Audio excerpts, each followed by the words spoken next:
Timbaland did what? This should probably make more producers mad. It upset me, I'm not gonna lie. When I saw the way Timbaland used to, I feel like we as producers have reached the point of no return. And I'm a part of that. That's what this made me think about. Because mind you, when I was listening to Timbaland's music, I was a kid. I didn't even know how to spell modular synthesis, let alone employ it in my production workflow, to say nothing of how the music business worked. When I got into the music business, $10,000 for a beat was a good advance. Nowadays, if you're making a living licensing beats online, you're living a good life. I have thousands of beats online. And when it comes to submitting tracks for a project, even producers far bigger than me are sending out 10, 20, 30, 40, 50, 100 beats. It didn't even occur to me that things could be so different. And that's what I'm talking about with this Timbaland video. I want to know what you think. Have we gone too far as producers? Let me know. This is a serious question because this is crazy.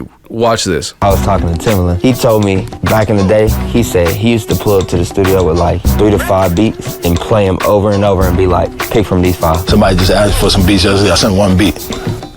Exactly. Yeah, that's what he said. He was on. He was like, no, this is the beat you're getting on. You want to work with me? Like. And I think that if you set that standard, either they get it or they don't. This is what I think works for you. When people ask for beats, think Glorilla, for instance, right? I'm going to send her everything that wasn't nothing she ever heard before. I may send her a whole album full of blueprint type.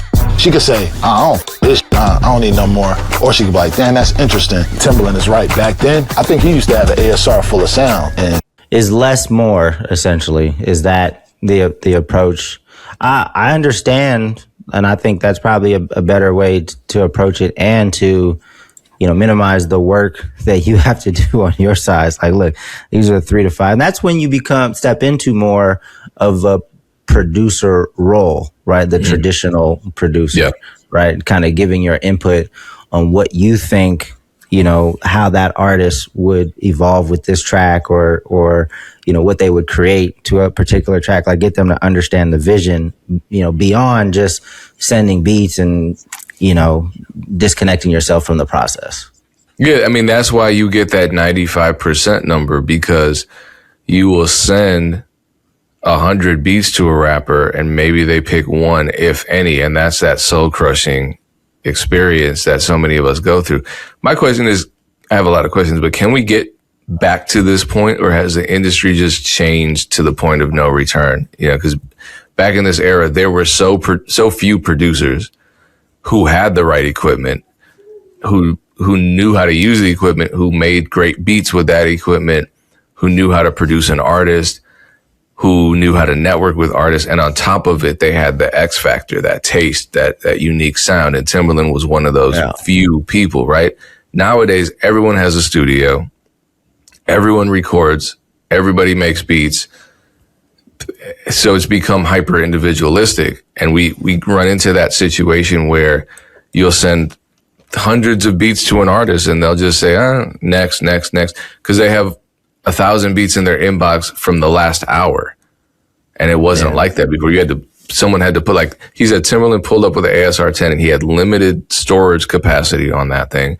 You didn't have 1,000 beats in a Dropbox or 5,000. I could fit probably 3,000 beats on this is depressing. I could fit 3,000 beats that have never been used on a USB drive and just jump on a plane tomorrow.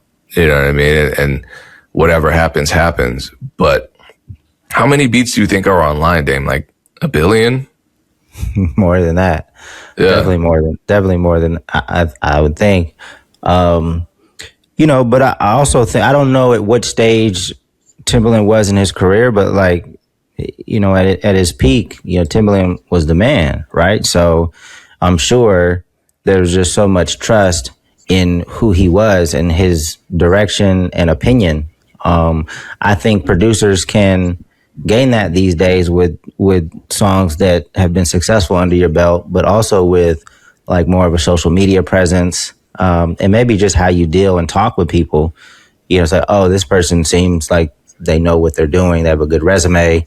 I understand the communication, like, maybe it's more of a conversation to be had if you build yourself up with that type of reputation. Yeah, that's what I was going to ask you next. Do you think a new producer can do something like this? Yeah, I think so. I definitely think so. I mean, and it has to do with all the factors that I just laid out. A big piece of it that I think is going to be undervalued is just how you carry yourself and how you do business, and how you communicate. I think, producers and artists aren't the best at communication, and presentation. So I think, and we're supposed to be, as producers, we're supposed to be. What do you mean? We're supposed to be the communicators and the people that give direction and provide vision. Right. Yeah. And I think that's where you get a lot of pushback and you get into that debate. What, are you a producer or a beat maker? Mm-hmm.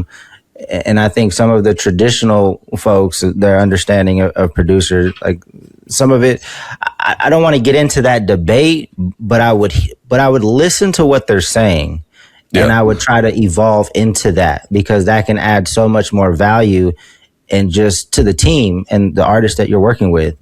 Definitely don't want to get into that conversation that we've had that many times, but listen to what they're saying when they're typically having that conversation, because I think you can evolve as a producer. And like I said, add more value to your production and the artist team. No, what I want to hear as part of that conversation that I never hear, I just hear people making the distinction, just saying this is the difference, and then putting themselves in the better category. What they don't talk about is how producers need to be allowed to produce, how we need to change the expectations. Because right now, the expectation, even for the top producers, with very few exceptions, is that we just send the beats and we stay out of it. I was always a producer because I was always producing from day one. Like the first beat I made, I was part of, well, not the first beat, but the first song I made, I was part of the writing process. I was part of the recording process. And not to make it sound like I was in some big studio, I had the worst equipment possible. I'm just saying I was a part of the whole process, because I was the guy that was sitting at the desk and I'm like, oh, we're going to try to do it like this because I understood the technology. Nowadays, everyone understands the technology and everyone has input and everyone's watched, documentaries on rappers, and it makes it look like the recording artist is always in the center of everything. They're the final decision. As managers, we have Oops, my bad. I didn't mean to do that. I'm sorry. That was jarring. But then the sad part is, because I do think if an artist right now, like if Timbaland or Dre or one of these legendary producers walked in a room and started directing and telling artists what to do, most artists would listen because of who they are, at least initially.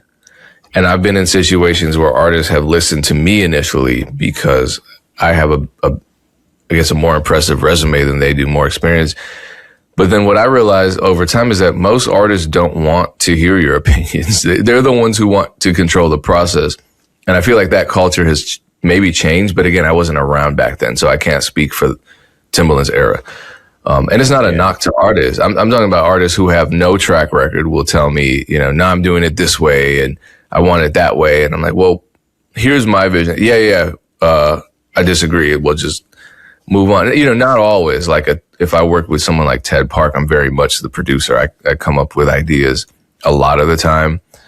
But we're also friends. And like, I met him when he was young, and the first big break was because I produced a record, and even the vocal production was partially done by me, and all the tracking was done by me. So I just feel like the culture is different now. We send beats. And I think a lot of producers don't speak up during sessions. And then if they did speak up during sessions, it would be weird. I'm like, who are you to tell us what to do with the way we rap? It takes a special kind of producer and a special kind of artist to trust each other that much to develop that dynamic. Let's switch topics here. Let's talk about a little bit of management stuff. There was a gentleman by the name, I believe, Charlie Rocket, on Mauricio Ruiz's Manager's Playbook, and he was talking about management and communication. Just want to play the clip and then get your opinion, Payne, and then I'll weigh in as well. We have ideas too. And if we say it to an artist a certain way, they are probably going to say no. Because an artist wants to feel like they're driving the steering wheel. Mm-hmm. A lot of times the managers, they sometimes know what's best for the artist, but we need the artist to agree to it. So what I did was I learned early on, if I present something small, I get a no. Really? Mm-hmm. If I present something big and my enthusiasm, so I walk into an artist. So like there was at one point, one of my artists didn't want to do radio interviews anymore. Didn't want to go to the Chitlin circuit. Didn't want to go to the small radio stations. Because they got to a level of success. They were ready to grow out of that. And they probably saw some other artists is not doing that stuff, so they're going to. Of course. Yeah. I needed to do a blitz to make sure my artist stayed hot. And that involved a lot of promo. A lot of things that artist isn't going to want to do. So what I did was, I know that this is probably going to get a no. Imagine us sitting in the studio and I'm like, all right, we need to do this, this, and this, and then we need to do this. He would have probably been like, I'm not doing none of that. Like a checklist. Yeah, we're saying, yeah. So what I did, put a presentation together. And I'm standing up with a whiteboard, authority.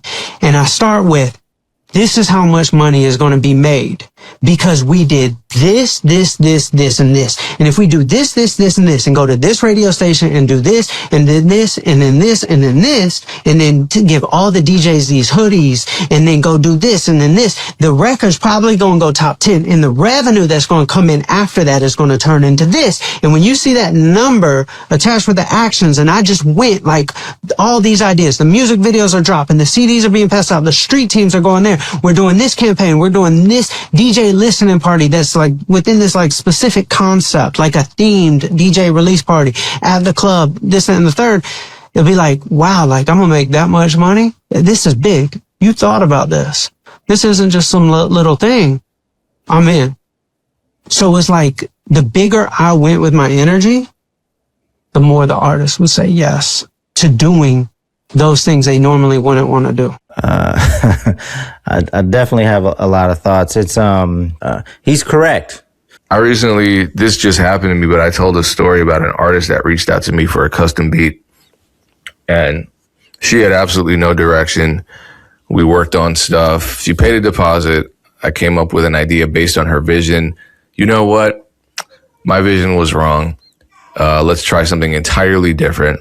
I do something entirely different based on her next vision. It gets done. She says, this is perfect. I'm like, cool, time to pay the balance that we agreed on. I have everything ready. Here's signed paperwork for peace of mind. She goes, oh, I don't have a payment plan. I'm like, so how am I going to get paid? She's like, honestly, I don't know. Where do we go from here? and you know, I think there was a way that I could have talked to her in the way that, you know, Charlie Rock is talking about. You have to speak to artists in a certain way. And Dame, I know you know this because you've even with the Hobson podcast that you did, I think a lot of his problems with you were the way you presented your information with him, because he wanted a velvet glove and you were just like, we're grown adults. I'm going to just tell you flat out what it is. So with her, I was just like, look, if you don't pay, we can do a payment plan. Absolutely. But you have to tell me what your timeline is. Otherwise, that's theft. The second I said that, it was, oh my God, you're making me uncomfortable. This is terrible. And people are like, you really should have talked to her differently. I'm not saying you were wrong, but you should have talked to her differently. Why? We are adults. This is not my child. This is not my niece. This is not my little baby cousin. I'm not in school. This is not my daycare student. We are adults. Why the fuck do I have to sit there and put a figurative velvet glove on and massage the shit out of your ego just to get you to listen to me as though I'm also an adult? That shit doesn't make any type of sense. Ain't no fucking way I'm going to change my entire, I'm sorry. And this is why I would not be a good manager. And this is probably, Dame, why you have so few clients, because you're not going to be willing to sit there and for, you know, all you need to say to an artist is, hey, you need to honor this agreement that you made, or you need to play the show that we booked you, that you signed the contract for.